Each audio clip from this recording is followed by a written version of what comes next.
If you're feeling stuck, burned out, or just unsure of what's next, you might just be standing on the edge of your own adventure. This is the moment everything changes. Welcome to the What Could Go Right podcast. We are your hosts, Erik, Orton. And I'm Emily Orton. And here we talk about personal growth and sailing. In 2014, we moved aboard a fixer-upper sailboat and bootstrapped a year sailing with our 5 kids, and it changed our lives forever. We tell the whole story in our memoir, our book, 7 at Sea. On this podcast, we want to help you go from fear to freedom, one adventure at a time. Every great story starts the same way. A main character is living a familiar life until something breaks, something shifts, and they are forced to stay safe or step into something unknown. Does that stepping into the unknown sound familiar? This reminds me of really every story. Every movie I've ever seen in my whole life. Yeah, exactly. Just it's going the hero's along. Journey. I'm going along. I'm doing my thing. It's fine. But then there's this call to either stay the same, stay behind, or shift and move forward, transform. What are some of your favorite stories that stand out with clear thresholds to cross into the hero's journey? Oh boy. I obviously go to Star Wars and Indiana Jones. I mean, Luke Skywalker is visited by a guide, and all he wants to do is go out and adventure. But then the way it happens, he didn't want to lose his aunt and uncle who were taking care of him. He's sort of forced to leave his planet under duress and pursue this call for help, try to answer the call for help. And so I'm a little fuzzy on my episode 4, but I know, and Han Solo is the same way. Like, he just wants to smuggle, get paid, get out. And yet something calls to his heart and he realizes that there's something bigger than him, and he joins the rebellion. So, Star Wars is just filled with archetypes, and I guess continuing on the Harrison Ford theme, Indiana Jones is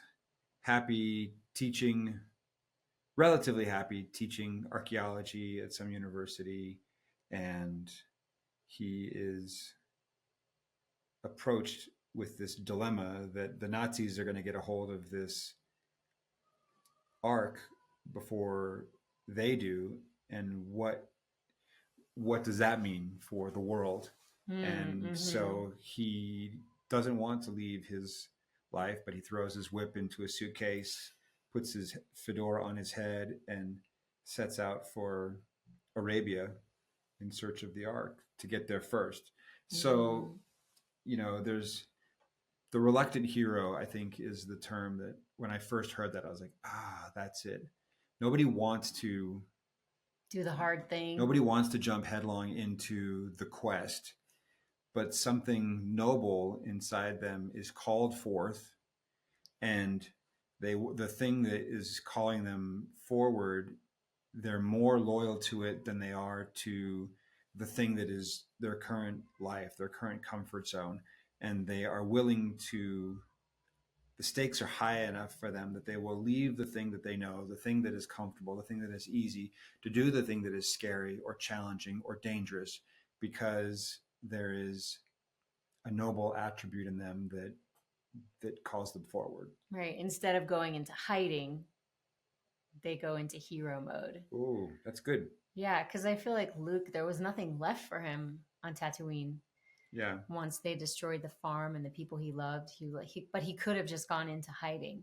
Mm-hmm. But instead, he became a Jedi.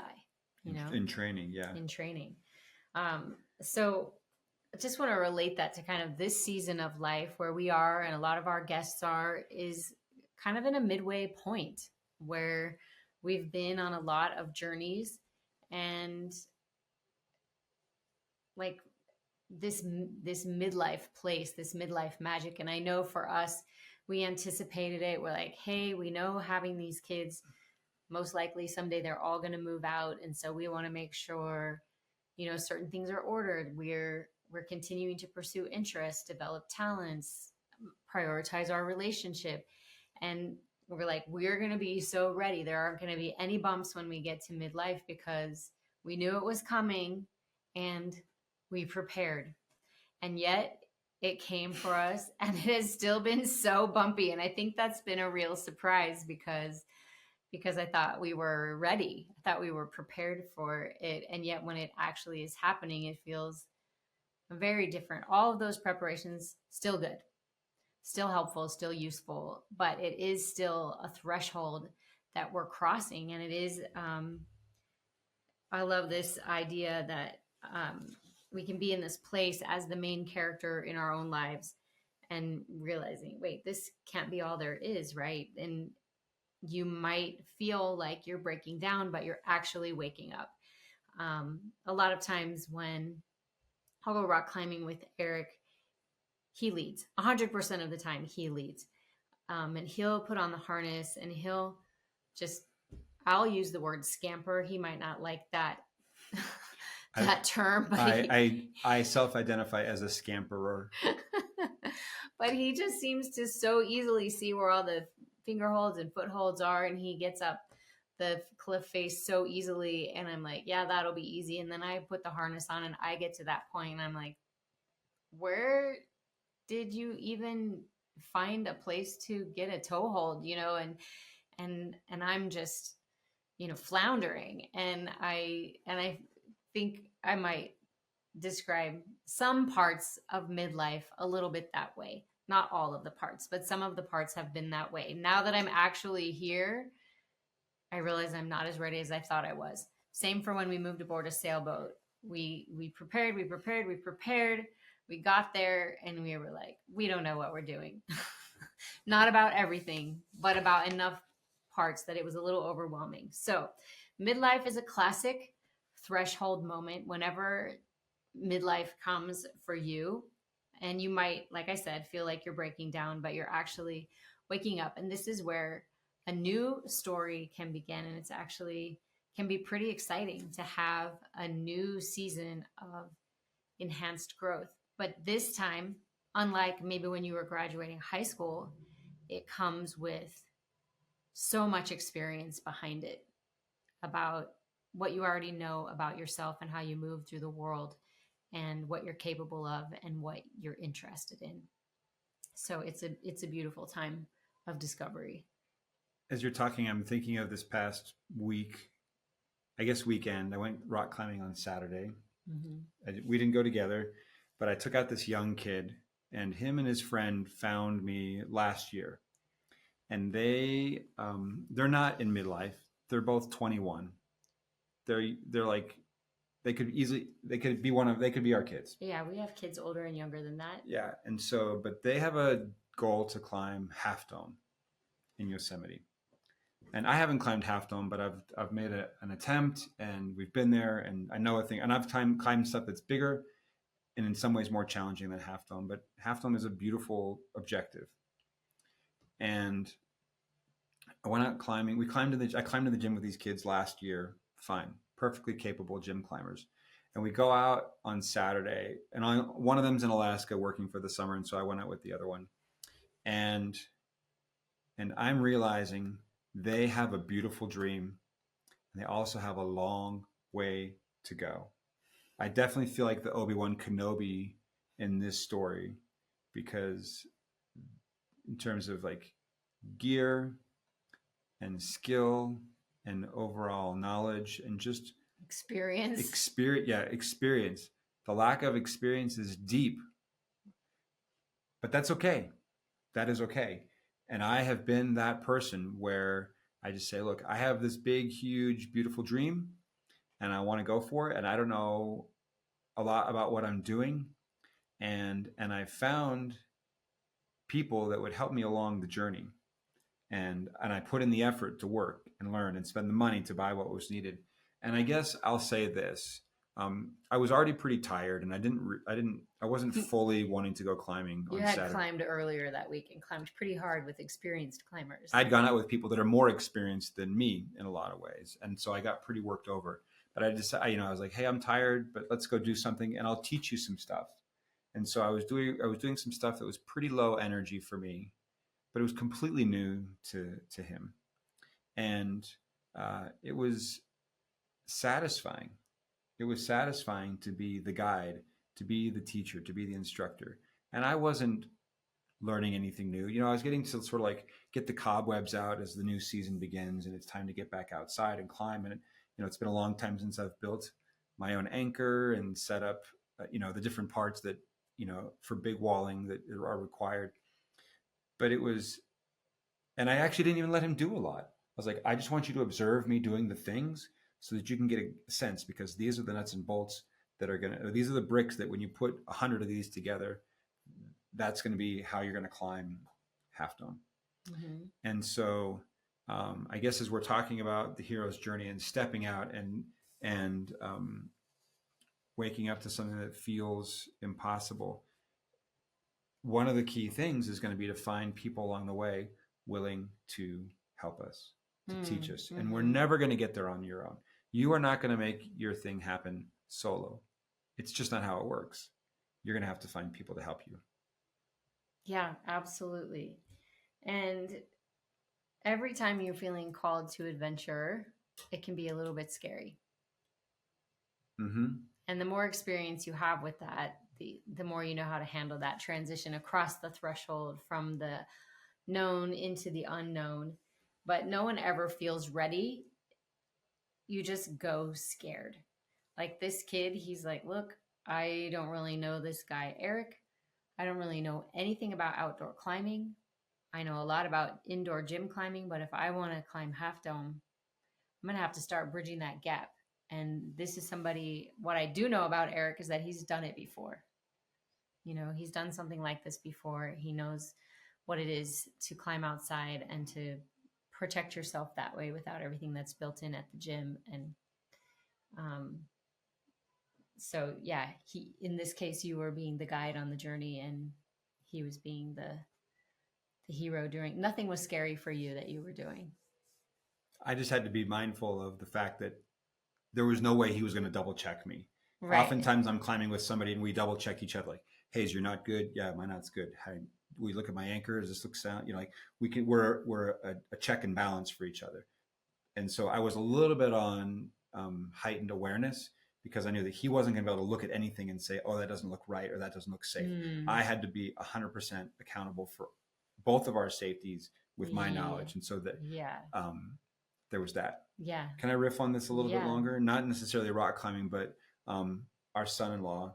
Mm-hmm. I think it's okay to say this. A month or two ago, he was laid off, and a lot of people in his company were laid off. And he's been transitioning into a new role that he starts tomorrow. As of this recording, he starts tomorrow, and he's going into 100% commission sales job, which he's done before, which I've done before. And yet it's an area where, I've been able to sort of mentor and coach him a certain amount, not a lot in this area, but he's going into an area that I've never worked in before. And so we're at this little barbecue last night talking, and I'm, learning what different people there do as part of their daily life. And one of them is going in the same field that he's going into. Two people, or and one directly and one sort of indirectly. I was like, oh, my son-in-law starts a job tomorrow with this company that they recognized and knew, and they both said, hey, if he wants to talk and kind of like get advice, happy to connect with him. And I was like, you know what? I think he would really appreciate that. So today on my list of things to do is to connect them so that he can have the mentors and the guides and the help that he needs, because he's going after something quite ambitious.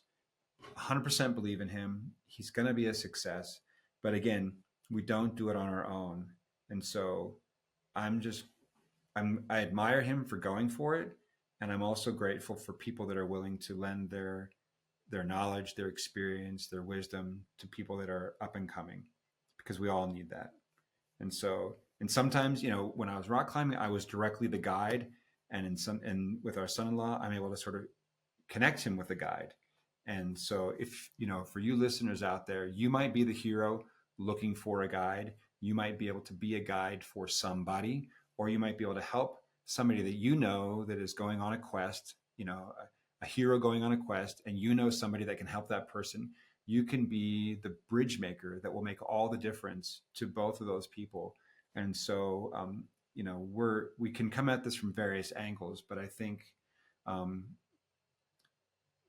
going after the new thing, we can play a different role depending on where we're at and the people around us. Yeah, because whether you're the hero or the guide, it's really helpful to be aware that the call or the change, that transition where you cross that threshold from the familiar into the unknown, is always disruptive. And so if you're the hero, you want to look for some friends and mentors. And if you are a friend or mentor, you know how valuable what feels easy to you and the experience that you have can be in helping someone coming up behind you to succeed and feel confident. And probably once you get to this midlife stage, you are going to be playing either role in any of the various areas in your life. And crossing that threshold, it changes everything. And it not only is it uncomfortable because it's unknown, but it's uncomfortable because saying yes to that new adventure does not mean that you have a map. It means that you have a direction or a destination that you want to go, but you're not necessarily sure how you're going to get there. We always like to say, it will emerge. Mm-hmm. But we did not know that at first.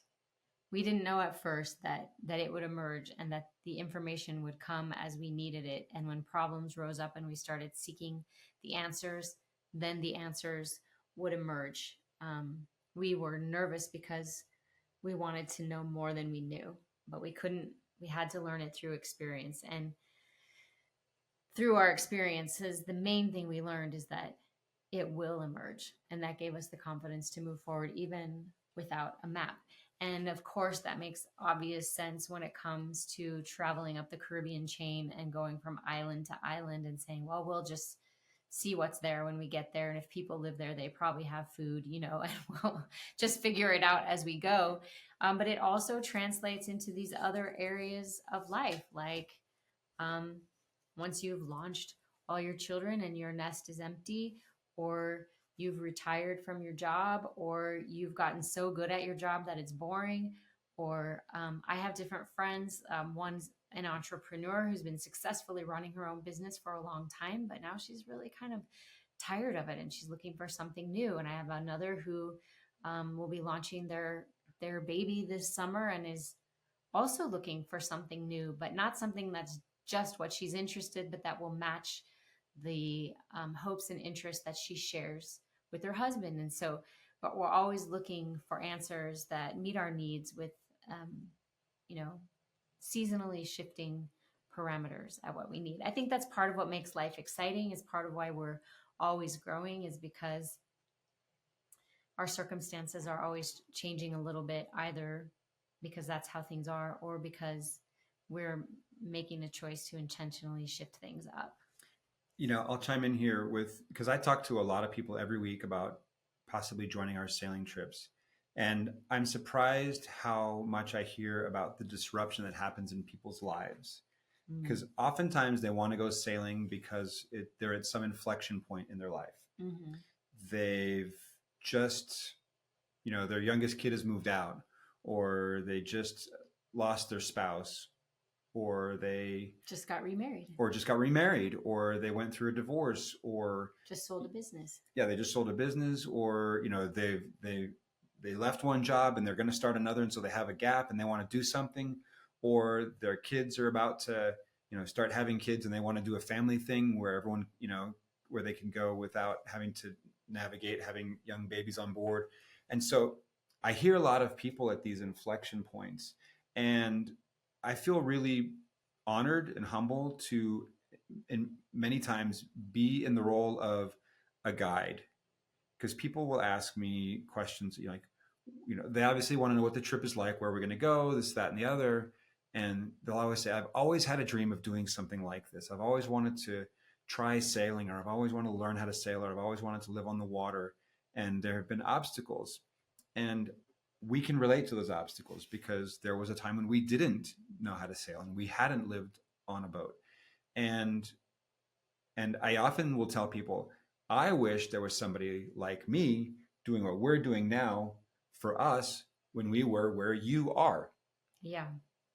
Because, yes, we could go out and we could find an instructor, or yes, we could hire a skipper that would sail us around. But there wasn't somebody that did what we do.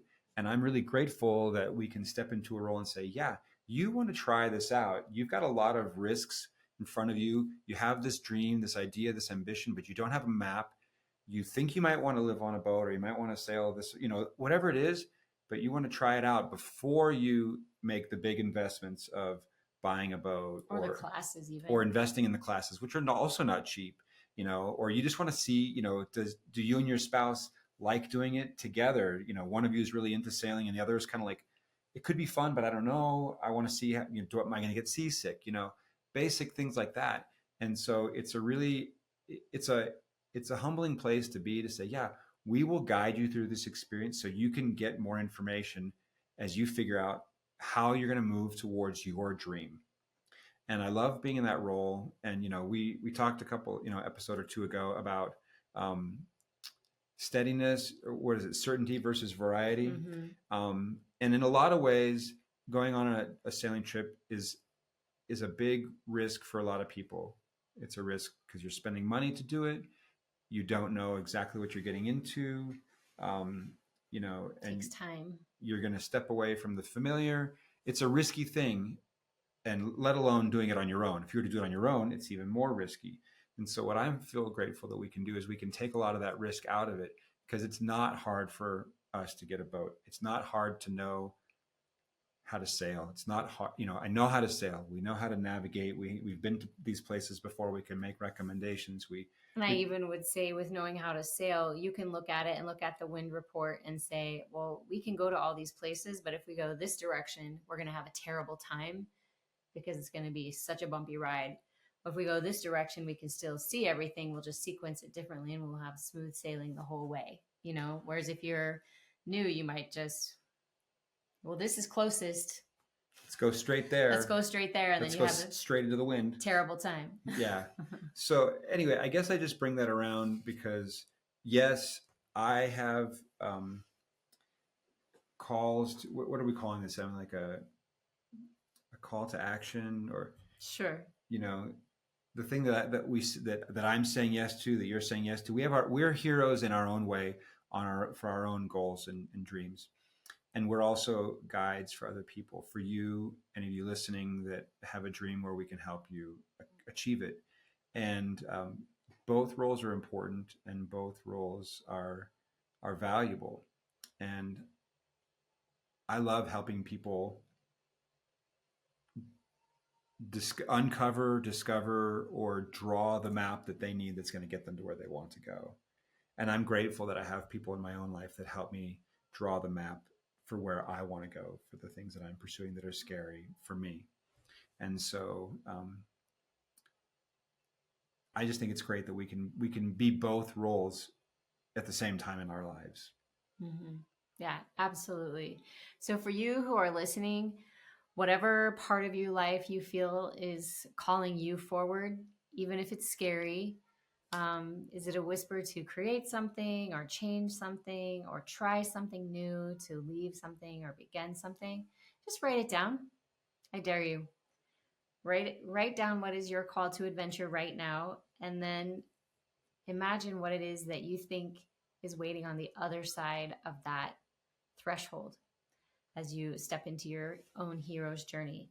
And if you need someone to walk with the next steps with you, you're not alone. We're always right here. You know where to find us. And so are a lot of other brave souls who have said yes before they had all the answers and before they felt ready, and who are willing to just say, what could go right?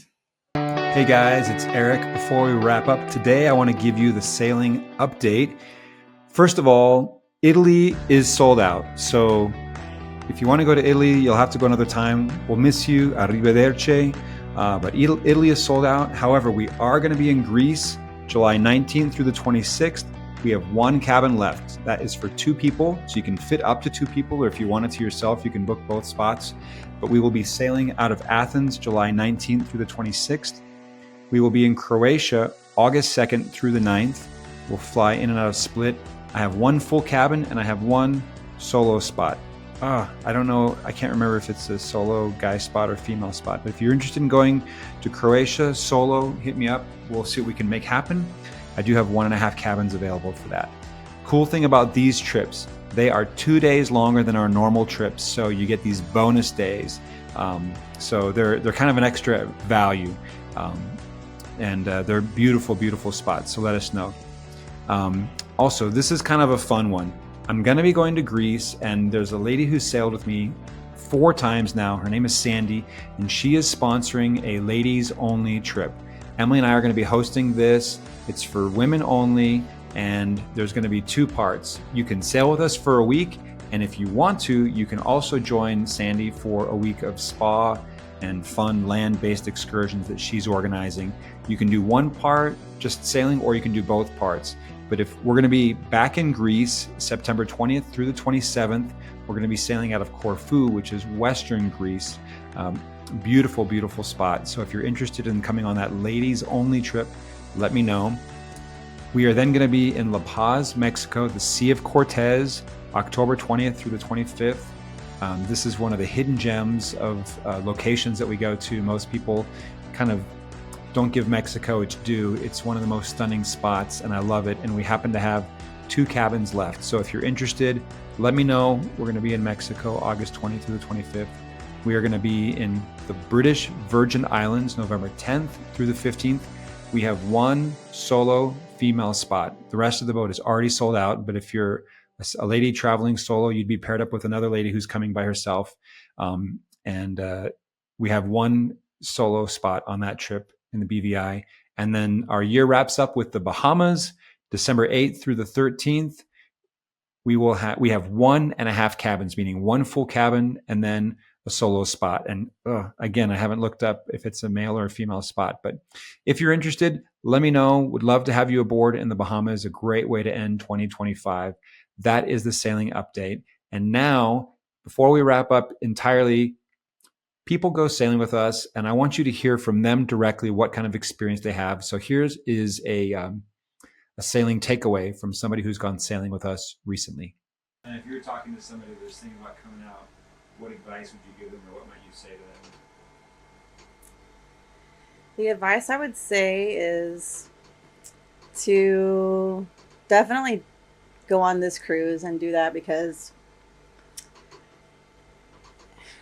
there's nothing to be afraid of as far as the ocean or as far as safety, as far as being seasick. Never had any worries or concerns as we were going on this trip. And there was something to do no matter what you were interested in. So if you wanted to learn how to sail, you could do that. If you want to read a book on the deck, you could do that. If you want to go on to shore and walk the towns, you could do that. So something for everybody.